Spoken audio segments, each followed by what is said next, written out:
बाबा, तुमचा जयंती सोहळा पाहिला आणि मन पूर्णपणे भरून आलं.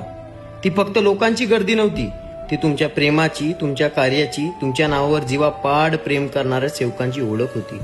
आलोय आम्ही आमच्या घरी, पण खरं सांगू बाबा, मन अजूनही तिथेच तुमच्या चरणी थांबलंय.